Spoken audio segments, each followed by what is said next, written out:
Hallelujah. എൻ്റെ പ്രിയമുള്ളവരെ, ദൈവം തൻ്റെ ആത്മാവിൽ എല്ലാ ദിനങ്ങളിലും ആഗ്രഹിക്കുന്ന ഒരു കാര്യമാണ് നിങ്ങൾ ആത്മാവിൽ ആയിരിക്കുക. പരിശുദ്ധാത്മാവിൽ നമ്മൾ എല്ലാ ദിനങ്ങളിലും ആയിരിക്കുക. അത് ദൈവത്തിൻ്റെ ആത്മാവിൻ്റെ വലിയൊരു ആഗ്രഹമാണ്. ദൈവപിതാവിൻ്റെ ഒരു ആഗ്രഹമാണ് നമ്മൾ ദൈവത്തിൻ്റെ ആത്മാവിൽ ആയിരിക്കുക എന്നുള്ളത്. കാരണം ദൈവാത്മാവിലായിരിക്കുന്നവനിലൂടെയാണ് ദൈവം ഈ ഭൂമിയിൽ തൻ്റെ രാജ്യത്തെ പണിയുന്നത്. ദൈവപ്രവൃത്തി ഭൂമിയിൽ ചില സന്ദർഭങ്ങളിൽ, ചില സ്ഥലങ്ങളിൽ, ചില രാജ്യങ്ങളിൽ, ചില ഇടങ്ങളിൽ, ചില ശുശ്രൂഷകളിലെല്ലാം ദൈവം തൻ്റെ ശക്തി പ്രകടമാക്കുന്നത് തൻ്റെ തിരഞ്ഞെടുക്കപ്പെട്ടവർ ആത്മാവിലായിരിക്കുന്ന മണിക്കൂറിലാണ്. ഹല്ലേലൂയ. എൻ്റെ പ്രിയമുള്ളവരെ, ഒരു ദൈവ ശുശ്രൂഷകന്റെ എപ്പോഴുമുള്ള ദാഹം, ദൈവം എന്നോട് എന്ത് പറയുന്നു, ദൈവത്തിൻ്റെ ആത്മാവിൽ അവനത് കേൾക്കുകയും അവനത് അറിയുകയും ചെയ്യുന്നു. ഹല്ലേലൂയ. ദൈവത്തിൻ്റെ ആത്മാവിൻ്റെ പല പ്രത്യേകതകളിൽ വളരെ പ്രധാനപ്പെട്ട ഒരു പ്രത്യേകതയാണ് കാര്യങ്ങൾ അതിൻ്റെ പൂർണ്ണതയിൽ നമ്മളെ അറിയിക്കും. ഹല്ലേലൂയ. കാര്യങ്ങൾ അതിൻ്റെ പൂർണ്ണതയിൽ അറിയിക്കും. അതാണ് ദൈവത്തിൻ്റെ ആത്മാവിൻ്റെ ഒരു വലിയ പ്രത്യേകത. ശുശ്രൂഷ ജീവിതത്തിൽ, വിശുദ്ധ ജീവിതത്തിൽ, കുടുംബ ജീവിതത്തിൽ, വിശ്വാസ ജീവിതത്തിലൊക്കെ വലിയൊരു വളർച്ച ഉണ്ടാകുന്ന, തോൽവിയില്ലാതെ വിജയശ്രീലാളിതനായി ഒരു യോദ്ധാവ് മടങ്ങി വരുന്നത് പോലെ വിജയിച്ച് ജീവിച്ച് തീർക്കുവാൻ, വിജയിച്ച് ശുശ്രൂഷ ചെയ്യുവാൻ, വിജയകരമായ ഒരു ദൈവ ശുശ്രൂഷ ചെയ്യുവാൻ, ഒരു വിശുദ്ധ ജീവിതം നയിക്കുവാൻ നമുക്ക് അടിസ്ഥാനപരമായി വളർച്ച ഉണ്ടാക്കി തരുന്ന ഒരു പ്രധാനപ്പെട്ട ഏരിയയാണ് പരിശുദ്ധാത്മാവിൽ അറിയുക, അത് അനുവർത്തിക്കുക. പരിശുദ്ധാത്മാവിൽ പഠിക്കുക, അത് പരിശീലിക്കുക. പരിശുദ്ധാത്മാവിൽ നിന്ന് അനുഭവിക്കുക, അത് ജീവിക്കുക. ഇതെല്ലാം ദൈവം എല്ലാ കാലത്തും തൻ്റെ ആത്മാവിൽ താൻ തിരഞ്ഞെടുത്തവരിലൂടെ ആഗ്രഹിക്കുന്ന വളരെ പ്രധാനപ്പെട്ട ഒരു കാര്യമാണ്. അവർ എൻ്റെ ആത്മാവിൽ ആയിരിക്കുക എന്നുള്ളത്. അതാണ് റോമ 8:14 പറയുന്നത്, ദൈവത്തിൻ്റെ ആത്മാവിൽ നയിക്കപ്പെടുന്നവർ. എൻ്റെ ദൈവത്തിൻ്റെ ആത്മാവിൽ നയിക്കപ്പെടുന്ന ഒരു ജീവിതമാണ് വിശ്വാസ ജീവിതം, ഒരു ക്രിസ്തീയ ജീവിതം.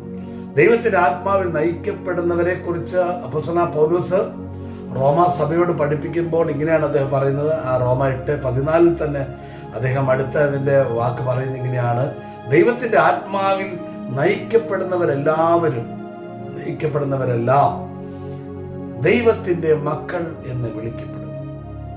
ഹല്ലേലൂയ.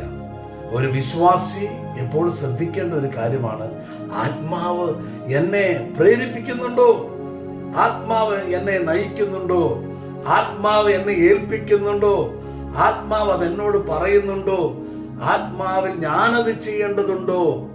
ഹല്ലേലൂയ. എൻ്റെ പ്രിയമുള്ളവരെ, ശുശ്രൂഷ ജീവിതത്തിൽ പലപ്പോഴും എനിക്ക് വ്യക്തിപരമായി ഇഷ്ടമില്ലാതിരിക്കുമ്പോൾ, ശുശ്രൂഷകളിൽ പലവിധമായ ശുശ്രൂഷകൾ കൈകാര്യം ചെയ്യുമ്പോൾ, ഏതെങ്കിലുമൊക്കെ ശുശ്രൂഷകൾ ചെയ്യാൻ മുമ്പിൽ വരുമ്പോൾ, അല്ലെങ്കിൽ ആരെങ്കിലും നിർബന്ധിക്കുമ്പോൾ ആത്മാവ് എന്നെ നയിക്കുന്നുണ്ടോ എന്ന് ഞാൻ വിവേചിച്ചറിയാറുണ്ട്. ആത്മാവ് നയിക്കുന്നില്ലെങ്കിൽ ഞാൻ ആ ശുശ്രൂഷയിൽ നിന്നും അവരോടൊരു എക്സ്ക്യൂസ് പറഞ്ഞോ അല്ലെങ്കിൽ കാര്യങ്ങൾ അവതരിപ്പിച്ചൊക്കെയായി മടങ്ങിപ്പോകാറുമുണ്ട്. എൻ്റെ പ്രിയമുള്ളവരെ, നമ്മൾ എന്ത് ചെയ്യുമ്പോഴും അത് വിജയത്തിലെത്തണം. മാത്രമല്ല, അത് ജീവന്റെ പുസ്തകത്തിൽ എഴുതപ്പെടണം. നമ്മൾ ഏത് ശുശ്രൂഷ ചെയ്യുമ്പോഴും നമ്മളൊരു മിനിസ്ട്രിയോട് ചേർന്ന്, ഒരു ധ്യാന ടീമിനോട് ചേർന്ന്, അല്ലെങ്കിൽ ഞാൻ എൻ്റെതായൊരു ശുശ്രൂഷകളിൽ എല്ലാം ചെയ്യുമ്പോഴും ഹിതമറിഞ്ഞു വേണം. ഇതെന്നെ ഏൽപ്പിക്കുന്നുവോ, ഇതെനിക്കുള്ള പങ്കാണോ? എഫെസോസുകാർക്ക് എഴുതിയ ലേഖനത്തിൽ 2-ാം അധ്യായത്തിൽ പറയുന്നത് പോലെ, നാം ചെയ്യാൻ വേണ്ടി ദൈവം ഏൽപ്പിച്ചവ നാം ചെയ്യാൻ വേണ്ടി. അപ്പൊ നമ്മൾ ചെയ്യേണ്ടതാണോ ഈ സുവിശേഷ പ്രസംഗം? ഞാൻ ചെയ്യേണ്ടതാണോ ഈ പ്രൊഫറ്റിക് ഏരിയ, പ്രവചനങ്ങളുടെ ശുശ്രൂഷ? ഞാൻ ചെയ്യേണ്ടതാണോ ഈ ഗാന ശുശ്രൂഷ? ഞാൻ ചെയ്യേണ്ടതാണോ കൗൺസിലിംഗ് ശുശ്രൂഷ? ഞാൻ ചെയ്യേണ്ടതാണോ ഈ രോഗശാന്തിയുടെ സമയമാണ്, ഈ മണിക്കൂറിൽ ഈ ഹീലിംഗ് സെക്ഷൻ? ഞാൻ ചെയ്യേണ്ടതാണോ ഈ ഡെലിവറൻസ് സെക്ഷൻ? നമ്മൾ ആത്മാവിൽ വിവേകത്തോടെ അറിഞ്ഞു വേണം അത് ചെയ്യാൻ. അങ്ങനെ ചെയ്താൽ നമ്മുടെ ശുശ്രൂഷ നിലനിൽക്കുന്നതും ഒരിക്കലും സാത്താന്യ ലോകം മോഷ്ടിച്ചെടുക്കാൻ പറ്റാത്തതും ദൈവത്താൽ സംരക്ഷിക്കപ്പെടുന്നതും ജീവന്റെ പുസ്തകത്തിൽ എഴുതപ്പെടുന്നതുമായി അത് എന്നേക്കുമായിരിക്കുകയും ചെയ്യും. എൻ്റെ പ്രിയമുള്ളവരെ, അതുകൊണ്ടാണ് യോഹന്നാൻ 3-ാം അധ്യായം അതിൻ്റെ 34-ാം തിരുവചനം, ദൈവം അയച്ചവൻ, ഹല്ലേലൂയ, വളരെ മർമ്മമായ, വളരെ പ്രധാനപ്പെട്ട, ഹല്ലേലൂയ, ഒരു വചനമാണ്. ദൈവം അയച്ചവൻ, ദൈവം അയക്കണം, ദൈവം നിർബന്ധിക്കണം, ദൈവം പറയണം, ദൈവം പ്രേരിപ്പിക്കണം, ദൈവത്തിന്റെ ആത്മാവിൽ നയിക്കപ്പെടണം. ദൈവം അയച്ചവൻ. യോഹന്നാൻ 3:34 അടുത്ത പദം എങ്ങനെയാണ്? ദൈവം അയച്ചവൻ ദൈവത്തിന്റെ വാക്കുകൾ സംസാരിക്കും. ഹല്ലേലൂയ. അതിൻ്റെ ആ വാക്യത്തിന്റെ, ആ തിരുവചനത്തിന്റെ ആപ്ത വാക്യം എന്ന് പറയുന്നത്, അല്ലെങ്കിൽ ആപ്ത വാക്ക് എന്ന് പറയുന്നത്, അതിൻ്റെ അടുത്ത ഒരു പദമാണ് ദൈവം അളന്നല്ല ആത്മാവിനെ കൊടുക്കുന്നത്. വളരെ പ്രധാനപ്പെട്ട ഒരു പദമാണ്. ദൈവം അളന്നല്ല ആത്മാവിനെ കൊടുക്കുന്നത്. അളവിൽ ഒരു ഉയർന്ന നിലയിലേക്ക് ദൈവത്താൽ അഭിഷേകം ചെയ്യപ്പെടുകയും നിറയപ്പെടുകയും അങ്ങനെ ആയിരിക്കുമ്പോഴാണ് വാസ്തവത്തിൽ അയക്കപ്പെടുക. ആ നിറവിൽ നിൽക്കുമ്പോഴാണ് ദൈവം വാക്കുകൾ അവന്റെ കയ്യിൽ ഏൽപ്പിക്കുക. ഇല്ലെങ്കിൽ ദൈവം വാക്കുകൾ അവന്റെ കൈകളിൽ ഏൽപ്പിക്കുകയില്ല. എൻ്റെ പ്രിയമുള്ളവരെ, പലപ്പോഴും ഞാൻ ഈ ശുശ്രൂഷ ജീവിതത്തിലെല്ലാം കൈകാര്യം ചെയ്തപ്പോൾ ഞാൻ പലപ്പോഴും വിവേചിച്ചറിഞ്ഞ ഒരു വളരെ പ്രധാനപ്പെട്ട ഒരു കാര്യമാണ്, ആത്മാവിൽ വ്യക്തികൾ അതാത് സമയത്ത് ഒന്നും അറിയുന്നില്ല. അവരവരുടേതായ വികാരത്തിൽ, ഇഷ്ടത്തിൽ, താല്പര്യത്തിൽ, തോന്നലുകളിൽ, ആഗ്രഹങ്ങളിലെല്ലാം ചില ശുശ്രൂഷകളൊക്കെ നിർവഹിക്കുകയാണ്.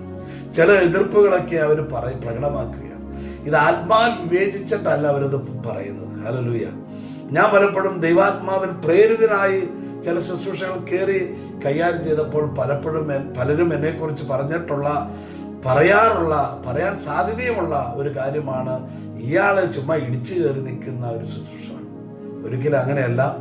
കാര്യം, ദൈവരാജ്യം ഒരാൾ ഒറ്റയ്ക്കല്ല. ഒരു പുരോഹിതൻ ഒറ്റയ്ക്കോ, ഒരു ധ്യാനഗുരു ഒറ്റയ്ക്കോ, ഒരു ആത്മായ സുവിശേഷൻ ഒറ്റയ്ക്കോ, ഒരു ബിഷപ്പ് ഒറ്റയ്ക്കോ ചെയ്യുന്നതല്ല, ചെയ്യേണ്ടതല്ല, ചെയ്യാൻ പറ്റുന്നതുമല്ല ദൈവരാജ്യ ശുശ്രൂഷ. കൂട്ടായ ബന്ധത്തിലുള്ള ഒരു ശുശ്രൂഷയാണ് ദൈവരാജ്യ ശുശ്രൂഷ. എൻ്റെ കയ്യിലുള്ള അഭിഷേകം മറ്റൊരുവൻ്റെ കയ്യിലുണ്ടാകുകയില്ല. എൻ്റെ കയ്യിലുള്ള ശുശ്രൂഷ പദവി വേറൊരുവൻ്റെ കൈകളിൽ ഉണ്ടാകണമെന്നില്ല. എന്നാൽ മറ്റൊരുവൻ്റെ കയ്യിൽ വേറൊരു പദവി ഉണ്ടാകും. അദ്ദേഹത്തിൻ്റെ പദവിയും എൻ്റെ പദവിയും മറ്റു പലരുടെയും പദവികൾ ഒരുമിച്ച് നിൽക്കുമ്പോഴാണ് ദൈവവചന ശുശ്രൂഷ ദൈവരാജ്യത്തിന് ഗുണകരമാകുന്ന വിധത്തിൽ ഈ ഭൂമിയിൽ ചെയ്തെടുക്കുവാൻ സാധിക്കുക. അതുകൊണ്ട് പ്രിയമുള്ളവരെ, ദൈവാത്മാവിന്റെ പ്രേരണയിൽ അല്ലാതെ ആരുടെയും നിർബന്ധത്തിൽ നിങ്ങൾ ഒന്നും ചെയ്യേണ്ടതില്ല. ചെയ്താൽ അവിടെ നിന്ന് ഒരു പക്ഷെ ടീയെ കിട്ടിയെന്ന് വരും, ഏതെങ്കിലും വിധത്തിൽ പണം സമ്പാദിക്കാൻ കഴിഞ്ഞത് വരും, മനുഷ്യപ്രീതി അതിൻ്റെ കൂടെ വരാം, സാധ്യതകൾ, സംഭവങ്ങൾ, വസ്തുവകകളൊക്കെ അതിൻ്റെ പിന്നാമ്പുറത്തൂടെ വന്നെന്ന് വരാം. ഹല്ലേലൂയ. എന്നാൽ അതൊന്നും ജീവന്റെ പുസ്തകത്തിൽ എഴുതപ്പെടുന്ന ശുശ്രൂഷയായി പരിഗണിക്കുകയില്ല. രണ്ടാമത്തേതിൽ ആ വ്യക്തിയെ സാത്താന്റെ ലോകത്തിന് എപ്പോൾ വേണമെങ്കിലും ട്യൂൺ ചെയ്യാം, അവനിലൊരു വികലത സൃഷ്ടിക്കാം, അവനിലൊരു തെറ്റായ സന്ദേശങ്ങൾ നൽകാം. അവന്റെ ശുശ്രൂഷയിൽ ദൈവത്തിൽ നിന്ന് പുറപ്പെടാത്ത മനുഷ്യ വിജ്ഞാനങ്ങൾ പുറപ്പെട്ടെന്ന് വരാം. അവന്റെ ശുശ്രൂഷകളിൽ പഴയതുപോലെ അഭിഷേകം പ്രസരിക്കുന്ന നില അവിടെ വെളിപ്പെടണമെന്നില്ല. ഹല്ലേലൂയ. അതുകൊണ്ട് എൻ്റെ പ്രിയമുള്ളവരെ, നിങ്ങൾ എന്ത് ചെയ്യുന്നു എന്നതിലല്ല നമ്മൾ എപ്പോഴും പ്രാധാന്യം കൊടുക്കേണ്ടതും ശ്രദ്ധിക്കേണ്ടതും നമ്മൾ ദൈവാത്മാവിലാണോ ഇത് ചെയ്യുന്നത്. ഹല്ലേലൂയ. പലപ്പോഴും ഞാൻ ശുശ്രൂഷയിൽ ഒരുപാട് നല്ല ശുശ്രൂഷകരുടെ കൂടെ നിൽക്കാനിടയായപ്പോഴെല്ലാം പലപ്പോഴും മാത്സര്യത്തിൻ്റെയും ഭിന്നതയുടെയും വിഭാഗീയതയുടെ എല്ലാം ഒരുപാട് സംഭവങ്ങൾ ഞാൻ കണ്ടുകൊണ്ടേയിരിക്കുന്നു. പക്ഷേ ഈ സന്ദർഭങ്ങളിലെല്ലാം ഞാൻ മൗനമായിരിക്കും. ഞാൻ പലപ്പോഴും വിഡ്ഢിയാകും. അവരെന്നെക്കുറിച്ച് ഇങ്ങനെ പറയും, ഇയാൾ ചുമ്മാ ഒരു അനുസരണമില്ലാത്ത, പക്വതയില്ലാത്ത ഒരാളാണ്. പക്ഷെ ഞാൻ വളരെ പുഞ്ചിരിയോടെ ഹൃദയത്തിൽ ചിരിച്ചുകൊണ്ട്, കർത്താവേ, ഇവരറിയേണ്ടതുപോലെ രാജ്യത്തിൻ്റെ വേല എന്താണെന്ന് ഇവർ അറിഞ്ഞിരുന്നുവെങ്കിൽ എന്നൊക്കെ ഞാൻ പറയുമായിരുന്നു. ഞാൻ പലപ്പോഴും ദൈവാത്മാവിൻ്റെ പ്രേരണയില്ലാതെ ഞാൻ ഭാഷാവരത്തിൽ പോലും പ്രാർത്ഥിക്കാറില്ല. ദൈവാത്മാവ് എന്നെ ശക്തമായി പ്രേരിപ്പിക്കുമ്പോൾ മാത്രമേ ഞാൻ ഭാഷാവരത്തിൽ ഒരു വാക്ക് പോലും പറയാറുള്ളൂ. ഹല്ലേലൂയ. അങ്ങനെ പറഞ്ഞപ്പോഴെല്ലാം പലപ്പോഴും പലയിടത്തുനിന്നും ഇയാൾ ചുമ്മാ വലിയ എന്തോ ആണെന്നൊക്കെ വിചാരിച്ചൊക്കെ പറഞ്ഞവരും എന്നോട് എൻ്റെ മുഖാമുഖം ചോദിച്ചവരൊക്കെ ഉണ്ട്. അതിലൊക്കെ എനിക്ക് ഇത്തിരി സന്തോഷമാണ്. ഞാൻ വളരെ ശാന്തമായി അവരോട് പറയാറുണ്ട്, ആത്മാവിൽ വളർച്ച പ്രാപിക്കുക. ഹല്ലേലൂയ. എൻ്റെ പ്രിയമുള്ള ഒരു വാസ്തവത്തിൽ നിങ്ങൾ അറിയേണ്ട ഒരു കാര്യമാണ്, ആത്മാവിൽ വളർന്ന് കഴിഞ്ഞാൽ ആ വ്യക്തിയിൽ വെളിപ്പെടുന്ന വികാരമാണ് തീഷ്ണതയുടെ വികാരം, അല്ലെങ്കിൽ ജ്വലിച്ചുകൊണ്ടിരിക്കും. അവൻ മനുഷ്യപ്രീതിയുടെ മുമ്പിൽ കീഴ്പ്പെടുകയില്ല. അവനെ ദൈവാത്മാവ് ഇങ്ങനെ ജ്വലിപ്പിച്ചുകൊണ്ടിരിക്കും. വേറൊരു അർത്ഥത്തിൽ പറഞ്ഞാൽ ലഹരി പിടിപ്പിച്ചുകൊണ്ടിരിക്കും. അങ്ങനെ ലഹരിയുടെ ആത്മചൈതന്യം ലഹരിക്കകത്ത് നിന്ന് വീര്യമുള്ള വീഞ്ഞ് കുടിക്കുന്നത് പോലെ ആ ലഹരിയിൽ നിന്ന് വീര്യമുള്ളത് ഊറ്റിക്കുടിക്കുവാൻ തുടങ്ങിക്കഴിഞ്ഞാൽ പിന്നെ അവന് മനുഷ്യബുദ്ധിയിൽ നിയന്ത്രിക്കാൻ കഴിയില്ല. പിന്നെ അവൻ മദ്യപിച്ച് ലക്ക് കെട്ടവനെ പോലെയാണ്. അതുകൊണ്ടാണ് അപ്പോസ്തലന്മാരെ കുറിച്ച് അപ്പോസ്തല പ്രവൃത്തി 2 ആളുകൾ പറഞ്ഞത്, ഇവർ ലഹരി പിടിച്ച് മദ്യം കഴിച്ച് ലഹരി പിടിച്ചവരെ പോലെയാണ്, വീഞ്ഞു കുടിച്ച് ലഹരി പിടിച്ചവരെ പോലെയാണ് എന്നൊക്കെ പറയാനിടയായത്.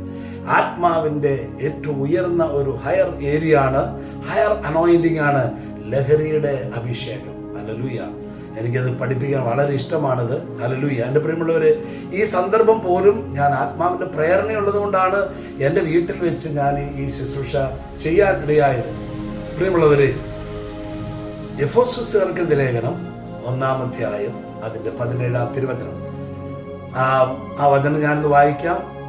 നിങ്ങളെല്ലാവരും ബൈബിൾ എടുത്ത് അത് ശ്രദ്ധയോടൊന്ന് വായിച്ച് കേൾക്കണം. ഓക്കെ. ഹല്ലേലൂയ. നമ്മുടെ കർത്താവായ യേശു ക്രിസ്തുവിൻ്റെ ദൈവവും അപ്പോസ്തലനായ പൗലോസ് എഫെസോസിലുള്ള വിശുദ്ധർക്ക് എഴുതുന്ന വളരെ പ്രധാനപ്പെട്ട ആപ്തവാക്യങ്ങളാണ് ഈ പറയപ്പെടുന്നത്. അവിടെ പറയുന്നത് ഇങ്ങനെയാണ്, നമ്മുടെ കർത്താവായ യേശു ക്രിസ്തുവിൻ്റെ ദൈവം. നമ്മുടെ ഹല്ലേലൂയ. ആ പദപ്രയോഗം ശ്രദ്ധിക്കണം. എഫെസോസിലുള്ള വിശുദ്ധരും പൗലോസും തമ്മിലുള്ള ആ സ്വർഗീയ സ്നേഹത്തിൻ്റെ മാധുര്യം, നമുക്ക്, നാം കണ്ട ആ കൂട്ടായ്മയുടെ ഒരു ശുശ്രൂഷയാണ് ദൈവരാജ്യ ശുശ്രൂഷ. എൻ്റെ ദൈവം എന്ന് വേണമെങ്കിൽ അപ്പോസ്തലന് പറയാമായിരുന്നു. പക്ഷെ അപ്പോസ്തലന് അറിയാം, ഒരാൾ ഒറ്റയ്ക്കൊന്നും അല്ല ദൈവരാജ്യത്തിൻ്റെ മകനും മകളുമായി ഭൂമിയിലായിരിക്കുന്നതും ശുശ്രൂഷിക്കുന്നതും.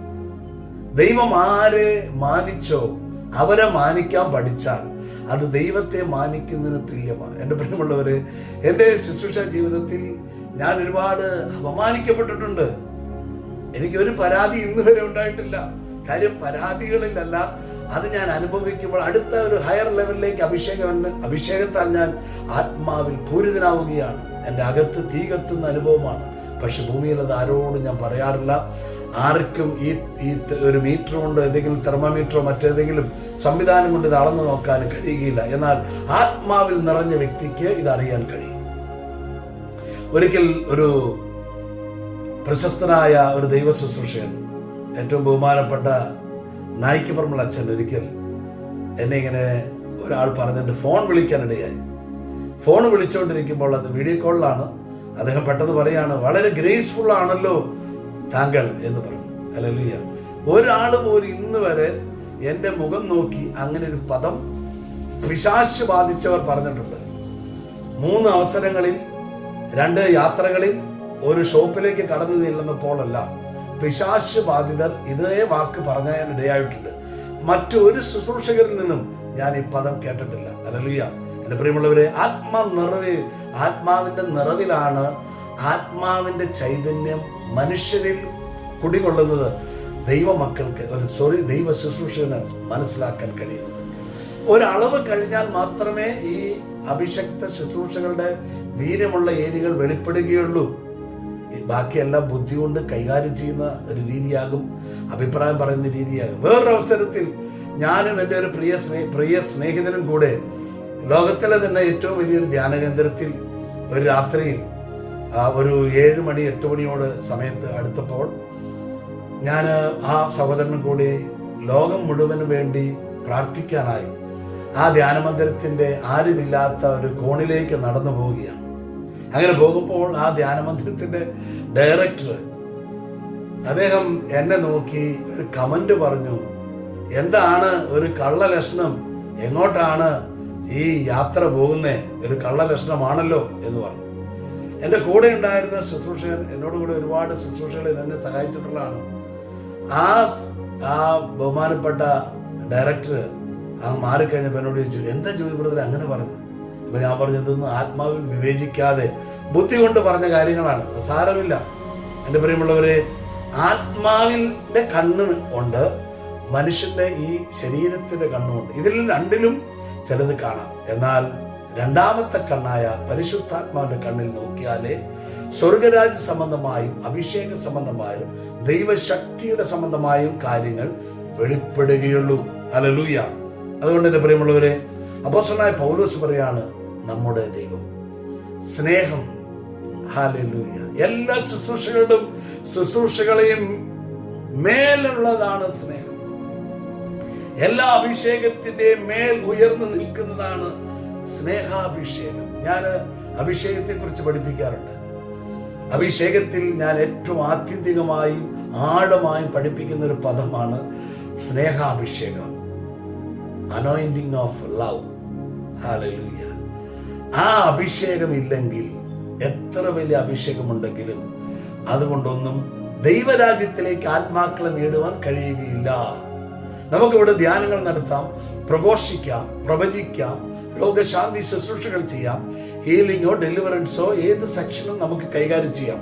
പക്ഷേ നിങ്ങളുടെയോ എൻ്റെയോ ശുശ്രൂഷ അറ്റൻഡ് ചെയ്യുന്നവർ ആരും സ്വർഗരാജ്യത്തിൽ കടക്കണമെന്ന് നിർബന്ധമില്ല. എന്നാൽ സ്നേഹാഭിഷേകത്തിൽ ദൈവം മുക്കിപ്പൊക്കിയ വ്യക്തിക്ക് വായിൽ വചനം വന്നാൽ, ദൈവത്തിന്റെ ആത്മാവിന്റെ വെളിപാടുകളിൽ വചനം വെളിപ്പെട്ടാൽ, ശുശ്രൂഷ ഏൽപ്പിക്കപ്പെട്ടാൽ, ആ ശുശ്രൂഷയിൽ ഗ്യാരണ്ടിയോടുകൂടി പരിശുദ്ധാത്മാവ് പരിവർത്തിച്ചു കൊണ്ടിരിക്കും. മുമ്പ് ഉൽപ്പത്തി 1:2 പറയുന്നത് പോലെ ദൈവത്തിന്റെ ആത്മാവ് വെള്ളത്തിന്റെ മേൽ പരിവർത്തിച്ചതുപോലെ, രൂപരഹിതമായ ഭൂമിക്ക് രൂപം നൽകിയതുപോലെ, രൂപമില്ലാത്ത പാപത്താൽ മലിനമാക്കപ്പെട്ട, അശുദ്ധിയാൽ മലിനമാക്കപ്പെട്ട, രോഗത്താൽ ദുഃഖപൂരിതമായ ജീവിതങ്ങളോടും ശരീരങ്ങളെയും രൂപാന്തരപ്പെടുത്തി ദൈവരാജ്യത്തിൽ കൊണ്ടെത്തിക്കാൻ ഈ ഗ്യാരണ്ടിയോടുകൂടി നിൽക്കുന്ന ആത്മാവ് ജനത്തിന്റെ മേൽ പരിവർത്തിച്ച മാനസാന്തരത്തിലേക്ക് നയിച്ച് നിത്യജീവനിൽ അവരെ എത്തിക്കും. സ്നേഹാഭിഷേകത്താൽ ആണ് ഇത് സാധ്യമാവുക. ഹല്ലേലൂയ. ഗോൾഡൻ കളർ ഉള്ളതാണ് സ്വർണം. എന്നാൽ എല്ലാ ഗോൾഡ് കളറുകളും സ്വർണമല്ല. അത് ഉരച്ചു നോക്കിയാലേ അറിയത്തുള്ളൂ ഇത് സ്വർണം തന്നെയാണോ, അത് കളർ കൊണ്ട് മാത്രമുള്ളതാണോ, സ്വർണത്തിന്റെ കളർ മാത്രമാണോ ഇതിനുള്ളത് എന്നൊക്കെ ഉരച്ചു നോക്കണം. ഹല്ലേലൂയ. ഉരസണം. ഹല്ലേലൂയ. ഉരസണം. അതാണ് ജോബ് 4:15 പറഞ്ഞതുപോലെ, ഒരു ആത്മാവ് എന്നെ ഉരസി, ഒരാത്മാവ് എന്നെ ഉരസി. അങ്ങനെ ഉരസണം, ഉരസണം, ഉരസണം, മിനുക്കമുള്ളതാക്കണം, ഉരസണം. ഹല്ലേലൂയ. എൻ്റെ പ്രിയമുള്ളവരെ, അപ്പോസ്തലനായ പൗലോസ് പറയുന്ന പദമാണ് നമ്മുടെ ദൈവം. നമ്മുടെ ദൈവം, നമ്മളെല്ലാം ഒന്നാ. ഞാൻ ശുശ്രൂഷയിൽ മുൻപന്തിയിലെന്നോ പിൻപന്തിയിലെന്നോ, ഞാൻ മുൻനിരയിൽ നിന്നോ ഞാൻ പിന്നാമ്പുറത്തുള്ള ശുശ്രൂഷകനെന്നോ ഞാൻ പിറകിൽ നിന്ന് ശുശ്രൂഷ ചെയ്യുന്നെന്നോ അങ്ങനെയൊന്നും വ്യത്യാസമില്ല. നമ്മൾ ഒന്നാണ്. ഹല്ലേലൂയ. ഇതങ്ങനെ പ്രകടമാണോ, അവൻ ദൈവത്താൽ ശക്തനാണ്. അവനോട് കൂടെ ഒരു ദുഷ്ടശക്തിക്ക് ഒന്നും ചെയ്യാൻ കഴിയുകയില്ല. ഞാൻ പലപ്പോഴും പല ധ്യാന സെന്ററുകളിലെല്ലാം അവിടുത്തെ ശുശ്രൂഷ ഡയറക്ടർമാർ ഇന്ന ശുശ്രൂഷ ചെയ്യണമെന്ന് പറയുമ്പോൾ ഉള്ളിൽ ഞാൻ ചിരിക്കും. എന്നിട്ട് ഞാൻ കർത്താവിനോട് പറയും, കർത്താവേ, ഇതും ചെയ്യാൻ ഞാൻ നിക്ഷിപ്തനാണ്, ഞാൻ നിയോഗിക്കപ്പെട്ടവനാണ്. ആ അഭിഷേകവും എന്നിൽ നിക്ഷിപ്തമാണല്ലോ, ആ ശുശ്രൂഷയും എന്നിൽ നിക്ഷിപ്തമാണല്ലോ. ഇത് അടുക്കള കഴുകാനാണെങ്കിലും ഞാൻ ഓക്കെയാണ്. കാരണം അടുക്കള കഴുകുന്നതിനും പ്രസാദിക്കുന്ന ഒരു ദൈവത്തെയാണ് ഞാൻ സർവീസ് ചെയ്യുന്ന ദൈവം. ഞാനൊരു വലിയ ദൈവത്താൽ നയിക്കപ്പെടുന്ന കർത്താവിൻ്റെ ആത്മാവിൽ എളിയ ഇതും, എന്നാൽ ഞാൻ ശുശ്രൂഷയിൽ വലിയതുമായ ശുശ്രൂഷകൾ കൈകാര്യം ചെയ്യുന്നൊരു വ്യക്തിയാണ്. എന്നെ പലരും അതറിയാതെ ചെറിയ ചെറിയ ശുശ്രൂഷകൾ ഏൽപ്പിക്കുമ്പോൾ ഞാൻ വാസ്തവത്തിൽ കർത്താവിന് നന്ദി പറയാറുണ്ട്. കാരണം എനിക്ക് വീണ്ടും എളിമ ആവശ്യമാണല്ലോ കർത്താവ് എന്ന് പറഞ്ഞ് ഞാൻ എന്നെ തന്നെ പരിത്യജിക്കുവാറ് പതിവാണ്. എൻ്റെ പ്രിയമുള്ളവരെ, അപ്പോസ്തലനായ പൗലോസ് പറയാണ്, നമ്മുടെ ദൈവം. ഞാനും നിങ്ങളും വലിയ വ്യത്യാസങ്ങളൊന്നുമില്ല. എന്നെ നേരത്തെ തിരഞ്ഞെടുത്തു എന്നതുകൊണ്ട് എനിക്ക് പ്രത്യേക മഹാത്മ്യം പറയാനൊന്നുമില്ല.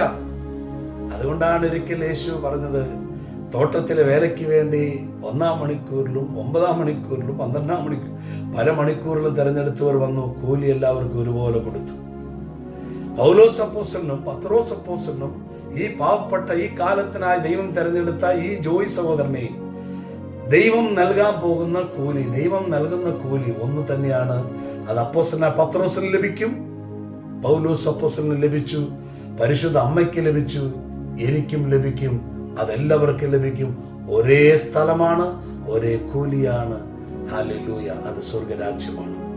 അതുകൊണ്ട് ഈ ഭൂമിയിലെ പ്രതിഫലമല്ല ഞാൻ നോക്കുന്നത്, എൻ്റെ നിത്യകിരീടമാകുന്ന എന്നേക്കും നിലനിൽക്കുന്ന ആ എവർലാസ്റ്റിംഗ് ലൈഫിലേക്കാണ് ഞാൻ മിനിസ്ട്രി ചെയ്യുന്നത്. ഹല്ലേലൂയ. ഞാൻ ഇപ്പോഴും ഈ സർവീസ് ചെയ്യുന്നത് സ്വർഗത്തെ കണ്ടുകൊണ്ടാണ്. എൻ്റെ പ്രിയമുള്ളവരെ, അപ്പോസ്തലനായ പൗലോസിനെ പോലെ നമുക്കൊരു ഹൃദയ ചിന്തകൾ ഉണ്ടാകട്ടെ, ഹൃദയ മനോഭാവങ്ങൾ ഉണ്ടാകട്ടെ. അതുകൊണ്ടാണ് അപ്പോസ്തലനായ പൗലോസ് ഫിലിപ്പിയ 2:5 പറയുന്നത്, നിങ്ങൾക്ക് യേശുക്രിസ്തുവിന്റെ ഈ മനോഭാവം ഉണ്ടാകട്ടെ. എൻ്റെ പ്രിയമുള്ളവരെ, ഒരു ക്രിസ്തു ശിഷ്യൻ എപ്പോഴും ശ്രദ്ധിക്കേണ്ടത് ക്രിസ്തു മനോഭാവം എന്നിലുണ്ടോ എന്നുള്ളതായിരിക്കണം. ഒരു ക്രിസ്തു ശിഷ്യൻ ഞാൻ ഭയങ്കരമായ പെർഫോമർ ആണോ, എന്നിൽ നിന്ന് ഒരു മൈറ്റി ലെവൽ അനോയിന്റിങ് പുറപ്പെടുന്നുണ്ടോ എന്നുള്ളതല്ല നോക്കേണ്ടത്. അതൊക്കെ അതിൻ്റെ സമയങ്ങളിൽ അഭിഷേകത്തിന്റെ ശക്തീകരണത്താൽ സംഭവിക്കേണ്ടത് മാത്രമായ കാര്യമാണ്. എന്നാൽ എനിക്ക് ക്രിസ്തു മനോഭാവം ഉണ്ടോ എന്ന് ഞാൻ എപ്പോഴും എന്നെ തന്നെ ശോധന ചെയ്തുകൊണ്ടിരിക്കണം. ഞാൻ മറ്റുള്ളവരെ മുരടിപ്പിക്കുന്നവനാണോ, വളർത്തുന്നവനാണോ, മറ്റുള്ളവരെക്കാൾ ശ്രേഷ്ഠനാണെന്ന് മനോഭാവം ധരിച്ചവനാണോ? എനിക്ക് എളിമയുണ്ടോ, എനിക്ക് വിനയമുണ്ടോ, എനിക്ക് ക്ഷമയുണ്ടോ, എനിക്ക് സഹിഷ്ണുതയുണ്ടോ, എനിക്ക് ക്ഷമിക്കാൻ കഴിയുന്നുണ്ടോ, എനിക്ക് സ്നേഹത്തിൽ ചാലിച്ച ശുശ്രൂഷയാണോ എന്നിൽ നിന്ന് പുറപ്പെടുന്നതെന്നല്ല നോക്കിക്കാണുന്നവൻ ഭാഗ്യവാൻ. ഹല്ലേലൂയ. അപ്പോസ്തലനായ പൗലോസ് പറയുന്നത് ശ്രദ്ധിച്ച് കേൾക്കുക. ഹല്ലേലൂയ. നമ്മുടെ കർത്താവായ യേശുക്രിസ്തുവിന്റെ ദൈവവും മഹത്വത്തിന്റെ പിതാവുമായവൻ. എന്താ ആ പ്രകടനങ്ങളിലെ പദം എടുത്ത് ഉപയോഗിക്കുന്ന രീതി, മഹത്വത്തിന്റെ പിതാവുമായവൻ. ഇങ്ങനെയൊക്കെ പറയണമെങ്കിൽ പിതാവിന്റെ മഹത്വം, പിതാവാൻ ദൈവത്തിന്റെ ആ ഗ്ലോറി കൈകാര്യം ചെയ്തൊരു ശീലം അപ്പോസ്തലനായ പൗലോസിന് ഇത് പറയുമ്പോൾ തനിക്ക് അഭിമാനത്തോടെ പറയാൻ പറ്റുകയാണ്, മഹത്വത്തിന്റെ ദൈവം. Hallelujah. Glory of God. Hallelujah. എൻ്റെ പ്രിയമുള്ളവര്, നമ്മൾ ദൈവത്തിൽ നിന്ന് അനുഭവിക്കുന്നതേ പഠിപ്പിക്കാൻ പാടുള്ളൂ, ദൈവത്തിൽ നിന്ന് അറിഞ്ഞതേ പറയാൻ പാടുള്ളൂ, ദൈവത്തിൽ നിന്ന് പഠിച്ചതേ പഠിപ്പിക്കുവാൻ പാടുള്ളൂ. എന്തെങ്കിലും ചെയ്യുന്നതല്ല ദൈവ ശുശ്രൂഷ. ദൈവത്തിൽ നിന്ന് ദൈവത്തോടു കൂടി ദൈവത്തിനായി ചെയ്യുന്നതായിരിക്കണം ദൈവ ശുശ്രൂഷ. നമ്മൾ ഒരിക്കലും പെർഫോമർ ആകരുത്. ജീവപുസ്തകത്തിൽ പേരെഴുതപ്പെടുക ഇല്ല എന്ന് മാത്രമല്ല, ഒറ്റ കാരണത്താൽ, മനുഷ്യപ്രീതി കലർന്ന ഒറ്റ കാരണത്താൽ, എന്തൊക്കെയോ മാനം തലയിൽ വന്ന ഒറ്റ കാരണത്താൽ തള്ളപ്പെട്ടു. അതുകൊണ്ടാണ് മത്തായി 7:22 ഈശോ പറഞ്ഞത്, അനേകർ എൻ്റെ അടുക്കൽ വന്ന് പറയും, കർത്താവേ നിന്റെ നാമത്തിൽ ഞാൻ പ്രവചിച്ചു. ഇന്ന് ശരിക്കും ഒരു പ്രോഫസി കൈകാര്യം ചെയ്യാൻ തുടങ്ങിയാൽ, പ്രവചനങ്ങൾ കൈകാര്യം തുടങ്ങിയാൽ എന്തൊരു തിരക്കാണ്. ഈ ദിവസങ്ങളിലെല്ലാം എന്നെ പ്രവചിക്കാൻ വേണ്ടി ഒരു ധ്യാന സെന്ററിലേക്ക് വിളിച്ചിരിക്കുകയാണ്. ബ്രദർ നാളെ തന്നെ വരണം, നാളെയും ബ്രദർ വരണം പ്രവചിക്കാൻ. ഒരു പ്രവചനം പറഞ്ഞതിന്റെ പേരിൽ എത്രയൊക്കെയോ മാനം എന്നെ തേടി വന്നതായി എനിക്കറിയാം. അപ്പൊ പ്രവചനങ്ങൾ പറയുന്നവരും അടുത്ത് പറയാണ്, യേശു പറയാണ്, അനേകർ എൻ്റെ നാമത്തിൽ വന്ന് പറയും, കർത്താവേ ഞങ്ങൾ നിന്റെ നാമത്തിൽ പ്രവചിച്ചു, ഓ രോഗികളെ സൗഖ്യമാക്കി, ഓ പിശാചുകളെ ബഹിഷ്കരിച്ചു. ഒരു ഡെലിവറൻസ് മിനിസ്റ്റർ ചെയ്താൽ എത്ര മാനമുണ്ടാകുമെന്നൊക്കെ ഞാൻ എൻ്റെ ശുശ്രൂഷ ജീവിതത്തിൽ ഒരുപാട് അറിഞ്ഞിട്ടുണ്ട്. എന്തൊക്കെ സമ്മാനം കിട്ടാൻ സാധ്യതയുണ്ടെന്നൊക്കെ ഞാൻ അറിഞ്ഞിട്ടുണ്ട്. ഒരു നല്ല ഹീലിംഗ് സെക്ഷൻ കൈകാര്യം ചെയ്താൽ, ഒരു നല്ല രോഗശാന്തി ശുശ്രൂഷ പറഞ്ഞാൽ അതെന്തൊക്കെ കിട്ടുമെന്നൊക്കെ ഞാൻ അനുഭവിച്ചിട്ടുണ്ട്. ഹല്ലേലൂയ. ഇതിലൊന്നും ഒരു കഥയില്ല, കാര്യമില്ല. ഇതൊന്നും അംഗീകരിക്കപ്പെടുന്നതല്ല. ഇത് ശുശ്രൂഷയ്ക്ക് വേണ്ടി ദൈവത്താൽ ആയി വെളിപ്പെട്ട ഒരു കാര്യമാണ്. അതൊന്നും എന്നെ സ്വർഗത്തിലേക്ക് അടുപ്പിക്കുന്ന ഒരു പ്ലാറ്റ്ഫോം അല്ല. അതൊന്നും സ്വർഗരാജ്യത്തിലേക്ക് എന്നെ എത്തിക്കുന്നതിന്റെ മാനദണ്ഡമല്ല. അത് ദൈവത്താൽ, ദൈവത്തിനായി, ദൈവത്തിന്റെ ദാസൻ ചെയ്യേണ്ടതും ചെയ്യുന്നതുമായ കാര്യം മാത്രമാണ്. അതൊന്നും എന്നെ സ്വർഗത്തിലേക്ക് എത്തിക്കുകയില്ല. അത് ഈ ഭൂമിയിലെ ശുശ്രൂഷകളാണ്. അതൊന്നുമല്ല എന്നെ സ്വർഗത്തിലേക്ക് കൊണ്ടുപോകുന്നത്. അതുകൊണ്ടാണ് ഈശോ നിക്കോദീമോസിനോട് 2 പ്രാവശ്യം സത്യമിട്ട് പറഞ്ഞു, സത്യം സത്യമായും ഞാൻ നിന്നോട് പറയുന്നു, ജലത്താലും ആത്മാവിനാലും വീണ്ടും ജനിക്കണം സ്വർഗത്തിൽ കടക്കാൻ. എൻ്റെ ചിന്തയിൽ ആത്മാവിൽ ജനനം പ്രാപിക്കണം, എൻ്റെ വാക്കുകളിൽ ആത്മാവിൽ ജനനം പ്രാപിക്കണം, എൻ്റെ വിചാരങ്ങളിൽ ആത്മാവിൽ ജനനം പ്രാപിക്കണം, എൻ്റെ ആറ്റിറ്റ്യൂഡിൽ, എൻ്റെ മൈൻഡിൽ, എൻ്റെ സംവിധാനങ്ങളിലെല്ലാം ആത്മാവിൽ വീണ്ടും ജനനം പ്രാപിക്കണം. ഹല്ലേലൂയ. ഒരാളെ മാനിക്കുന്നതിൽ, ഒരാളെ പരിഗണിക്കുന്നതിൽ, ഒരാളെ വളർത്തുന്നതിൽ എല്ലാം ഞാൻ വീണ്ടും ജനനം പ്രാപിക്കണം. ഒരു ദൈവ ശുശ്രൂഷകൻ എന്ന ഞാൻ ഏറ്റവും അധികം വികാരം കൊള്ളുന്നത് മറ്റൊരു ശുശ്രൂഷകനെ എങ്ങനെ എഴുന്നേൽപ്പിക്കാം എന്നുള്ളതിലാണ് സത്യമായും എന്നും എൻ്റെ വികാരം. അതാണ് ഈ ശുശ്രൂഷ ഇപ്പോൾ ഈ പ്ലാറ്റ്ഫോമിൽ നടക്കുന്നത്. ഹല്ലേലൂയ. എൻ്റെ പ്രിയമുള്ളവരെ, അദ്ദേഹം പറയാണ് മഹത്വത്തിൻ്റെ പിതാവുമായവൻ. അങ്ങനെയൊക്കെ പറയണമെങ്കിൽ ഇത് ചുമ്മാ വാങ്ങുകൊണ്ട് വെച്ചടിച്ചതല്ല, അദ്ദേഹം മഹത്വം അനുഭവിച്ചതാണ്. അതാണ് റോമ 9:23 നമ്മൾ മഹത്വത്തിൽ സമ്പന്നരായിരിക്കണമെന്ന് പ്രതിപാദിക്കുന്നത്. ഹല്ലേലൂയ. മഹത്വത്തിൽ നമ്മൾ സമ്പന്നരായിരിക്കും. ഇതൊക്കെ അതുകൊണ്ട് ഫിലിപ്പിയർ 4 പറയുന്ന അദ്ദേഹം പറയുന്ന പൗലോസ് അപ്പോസ്തലൻ പറയുന്ന ഒരു പ്രഖ്യാപനമാണ്. നിങ്ങൾ ഞാൻ ഓർക്കുന്നില്ല, ഫിലിപ്പിയർ അദ്ദേഹം പറയാണ്, ഫിലിപ്പിയറിൻ്റെ ഹല്ലേലൂയ പരിശുദ്ധാത്മാവേ, എൻ്റെ ദൈവം തൻ്റെ മഹത്വത്തിൻ്റെ സമ്പന്നതയിൽ നിന്നൊരു പദപ്രയോഗം അദ്ദേഹം പറയുന്നുണ്ട്. നിങ്ങൾ പിന്നീട് വായിച്ചു നോക്കണം. ഹല്ലേലൂയ. ഫിലിപ്പിയർ ലേഖനത്തിലാണതുള്ളത്. ഫിലിപ്പിയർ 3-ലാണെന്ന് എനിക്ക് തോന്നുന്നു. 3:20 എന്നൊരു സംശയമുണ്ട്. ഹല്ലേലൂയ. എൻ്റെ പ്രിയമുള്ളവരെ, അദ്ദേഹം പറയുന്നതാണ് മഹത്വത്തിൻ്റെ സമ്പന്നതയിൽ നിന്ന്. ഹല്ലേലൂയ. മഹത്വത്തിൻ്റെ സമ്പന്നതയിൽ നിന്ന്. ഫിലിപ്പിയർ 3:19 ഫിലിപ്പിയർ 3:20 അത് വചനം. നിങ്ങൾ പിന്നീട് വായിച്ചു നോക്കണം. ഹല്ലേലൂയ. മഹത്വത്തിൻ്റെ സമ്പന്നത. ഹല്ലേലൂയ. ഫിലിപ്പിയർ 3-4 നിങ്ങൾ നോക്കണം. ഫിലിപ്പിയർ 4:19 3:19 നിങ്ങൾ നോക്കി അത് കണ്ടെത്തണം. ഹല്ലേലൂയ. എൻ്റെ പ്രിയമുള്ളവരെ, മഹത്വത്തിൻ്റെ 4:19 എനിക്ക് തോന്നുന്നു. ഫിലിപ്പിയർ 4:19 എനിക്ക് തോന്നുന്നു. എൻ്റെ ദൈവം തൻ്റെ മഹത്വത്തിൻ്റെ സമ്പന്നതയിൽ നിന്ന്. അപ്പോൾ മഹത്വം കൈകാര്യം ചെയ്ത് പരിശീലിക്കണം നമ്മൾ. ഹല്ലേലൂയ. അതുകൊണ്ട് എൻ്റെ പ്രിയമുള്ളവർ, അദ്ദേഹം പറയാണ് മഹത്വത്തിൻ്റെ പിതാവുമായവൻ. അടുത്ത പദം എന്നെ ജ്വലിപ്പിക്കുന്നതും കൊതിപ്പിക്കുന്നതും തിടുക്കം കൂട്ടുന്നതുമായ ഒരു പദമാണ്. മഹത്വത്തിൻ്റെ പിതാവുമായവൻ ജ്ഞാനത്തിൻ്റെയും വെളിപാടിൻ്റെയും ആത്മാവിനെ നൽകി. ഹല്ലേലൂയ. അതിങ്ങനെയാണ് പറയുന്നത്, ജ്ഞാനത്തിൻ്റെയും വെളിപാടിൻ്റെയും ആത്മാവിനെ നിങ്ങൾക്ക് നൽകിക്കൊണ്ട്, പ്രദാനം ചെയ്തുകൊണ്ട്, നൽകിക്കൊണ്ട് തന്നെക്കുറിച്ചുള്ള പൂർണ്ണമായ അറിവിലേക്ക് നിങ്ങളെ നയിക്കട്ടെ.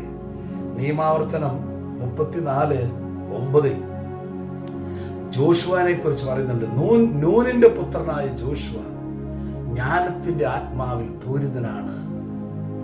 കണ്ടോ എൻ്റെ പ്രിയമുള്ളവരെ, നിങ്ങൾ മറന്നുപോകരുത്, ഈ ജ്ഞാനത്തിന്റെ ആത്മാവിൽ ആണ് നമുക്കെല്ലാം വെളിപ്പെട്ടു വരുന്നത്. വളരെ രഹസ്യപരമായ ഏരിയകൾ പോലും പരിശുദ്ധാത്മാവ് നമുക്ക് വെളിപ്പെടുത്തി തരും ജ്ഞാനത്താൽ. ഓരോ ദൈവ ശുശ്രൂഷകനും പരിശുദ്ധാത്മാവിൻ്റെ ജ്ഞാനത്തികവുണ്ടാകണം. ജ്ഞാനത്തിലാണ് ദർശനങ്ങൾ ഉണ്ടാകുന്നത്, വെളിപാടുകൾ ഉണ്ടാകുന്നത്. ജ്ഞാനത്തിലാണ് ഉൾക്കാഴ്ചകൾ ഉണ്ടാകുന്നത്, ബോധ്യങ്ങൾ ഉണ്ടാകുന്നത്, വെളിപ്പെടുത്തലുകൾ ഉണ്ടാകുന്നത്. പ്രവചനങ്ങളുടെ ഒരു കലവറ തുറക്കപ്പെടുന്ന ഏരിയ ഉണ്ടാകുന്നത്, അത് സൃഷ്ടിക്കപ്പെടുന്നത്, ഫോം ആകുന്നതെല്ലാം ജ്ഞാനത്തിൻ്റെ തികവിലാണ്, ജ്ഞാനത്തിൻ്റെ അഭിഷേകത്തിൽ. ഹല്ലേലൂയ. അതുകൊണ്ട് എൻ്റെ പ്രിയമുള്ളവരെ, നിങ്ങളുടെ അകത്ത് എപ്പോഴും ഈ ആത്മശക്തിക്കുള്ള ദാഹം ഉണ്ടാകണം. എന്തിന്? എനിക്ക് കർത്താവിൻ്റെ ഒറിജിനലായി ഉറകെട്ടു പോകാത്ത ഉപ്പായി ഈ ഭൂമിയിലായിരിക്കാൻ. അതുകൊണ്ടാണ് ഈശോ പറഞ്ഞത്, നിങ്ങൾ ലോകത്തിൻ്റെ ഉപ്പാണ്. ഉപ്പ് ഉറകെട്ടു പോയാൽ അതെന്തിനു കൊള്ളാം? മനുഷ്യരാൽ ചവിട്ടി നടക്കുവാൻ മാത്രമല്ലേ അതിന് ഉപകരിക്കുകയുള്ളൂ എന്ന് പറഞ്ഞാൽ, മനുഷ്യപ്രീതിയിൽ കുറെ ശുശ്രൂഷകൾ ചെയ്തു, മനുഷ്യ ഇഷ്ടങ്ങളിൽ, മനുഷ്യന്റെ അറ്റാച്ച്മെന്റുകളിൽ, മനുഷ്യപ്രീതിയിൽ ബ്രദർ ആൻഡ് ബ്രദർ, ധ്യാനഗുരു, അല്ലെങ്കിൽ വലിയ സുവിശേഷകൻ, പ്രവാചകൻ. എന്നെ പലരും പ്രവാചക എന്ന് വിളിക്കാറുണ്ട്, ദൈവപുരുഷ എന്ന് വിളിക്കാറുണ്ട്. ഹല്ലേലൂയ. എൻ്റെ പ്രിയമുള്ളവരെ, മനുഷ്യപ്രീതിയല്ല നമുക്ക് ആവശ്യം, പരിശുദ്ധാത്മാവിനാൽ നയിക്കപ്പെടുന്ന ദൈവഹിതം നിറവേറ്റുന്ന രീതിയായിരിക്കണം നമ്മുടെ വിശുദ്ധ ജീവിതത്തിൻ്റെ അടിസ്ഥാനം. അതുകൊണ്ട് എൻ്റെ പ്രിയമുള്ളവരെ, ഞാൻ നിങ്ങൾക്ക് വേണ്ടി പ്രാർത്ഥിക്കാൻ പോവുകയാണ്. പിതാവേ, അങ്ങയുടെ പുത്രനായ ഈശോയുടെ നാമത്തിൽ അങ്ങയുടെ പരിശുദ്ധാത്മാവിൽ വലിയൊരു അഭിഷേകത്തിൽ ഇത് കേൾക്കുന്നവരെല്ലാം നിറയുവാനിടയാകട്ടെ എന്ന് പ്രാർത്ഥിക്കുന്നു. പിതാവിൻ്റെയും പുത്രൻ്റെയും പരിശുദ്ധാത്മാവിൻ്റെ നാമത്തിൽ അങ്ങയുടെ പ്രിയപ്പെട്ടവരെ ബ്ലസ് ചെയ്യുന്നു, അഭിഷേകം ചെയ്യുന്നു. ആമേൻ.